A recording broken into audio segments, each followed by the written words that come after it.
भारत की राजनीति में अरुणाचल प्रदेश की सीमा को लेकर सियासत अचानक गर्मा चुकी है।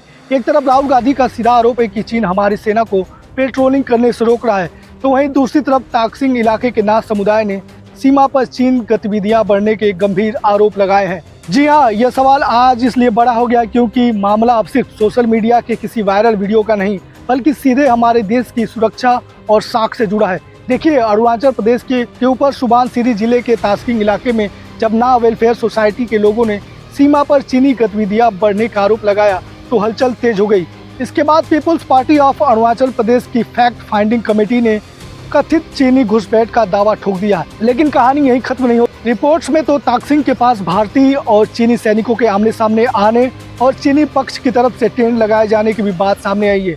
क्योंकि अब इस मामले को संसद के बाहर राहुल गांधी ने उठाते हुए दावा किया कि हमारी पेट्रोलिंग रोक रहा है चाइना। हमारी पेट्रोलिंग एरिया में चाइना ने अरुणाचल में हमें पेट्रोलिंग करने से मना कर दिया कि भैया हाँ ठीक है, वो सब बात ठीक है, ये आपकी जमीन है, मगर आप यहाँ पेट्रोलिंग नहीं कर सकते। राजनाथ सिंह जी, अमित शाह जी और नरेंद्र मोदी जी की हवा निकल गई है। वो क्या कर रहे हैं? ऑपरेशन अभी चल रहा है।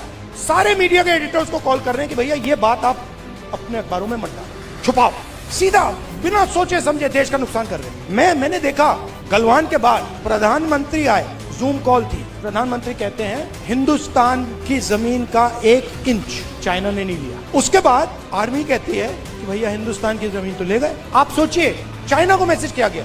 चाइना के नेगोशिएटर्स ने हमारे नेगोशिएटर से कहा कि आप क्या बकवास कर रहे हो, आपके प्रधानमंत्री ने बोला हमारी आपकी जमीन नहीं गई। फैक्ट बोल रहा हूँ। आर्मी कह रही है कि भैया हमारी जमीन गई, चाइना का नेगोशिएटर कह क्या बकवास कर रहे हो, तुम्हारा तो प्रधानमंत्री कह रहा नहीं गई, जाके उनसे बात करो। तो सीधा सवाल ये उठा है कि क्या उन इलाकों में भारतीय सेना की गश्त प्रभावित हो रही है जहां हम पहले नियमित रूप से पेट्रोलिंग करते थे। हालांकि दूसरी तरफ सरकार और भारतीय सेना ने इन दावों को सिरे से खारिज किया है।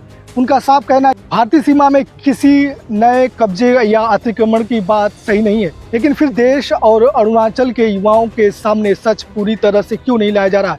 जब स्थानीय लोग AAPSU यानी all Arunachal Pradesh student union जैसे छात्र संगठन ग्राउंड वेरिफिकेशन की मांग कर रहे हैं, तो सरकार सैटेलाइट इमेजरी के जरिए स्थिति साफ क्यों नहीं कर देती? और अगर तस्वीर सार्वजनिक करना सुरक्षा कारणों से मुमकिन नहीं है, तो मांग कर रहे प्रतिनिधियों को आधिकारिक निगरानी में वास्तविक स्थिति को क्यों नहीं दिखाई जाती?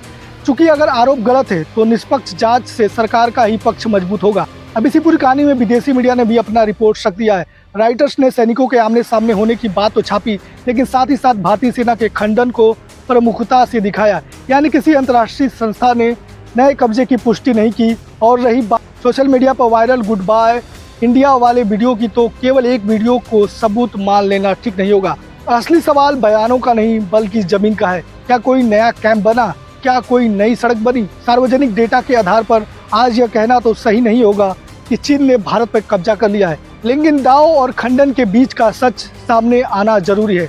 चूंकि सीमा की सुरक्षा का सवाल राजनीति से भी ऊपर होना चाहिए, इसलिए देश के युवाओं को गोल बोल बयान देने की जरूरत नहीं है, बल्कि ठोस सबूतों की जरूरत है। अगर ताकसिंग में सब कुछ ठीक है तो सरकार सच को सामने रखकर इस सभी भ्रम को पूरी तरह से खत्म करे।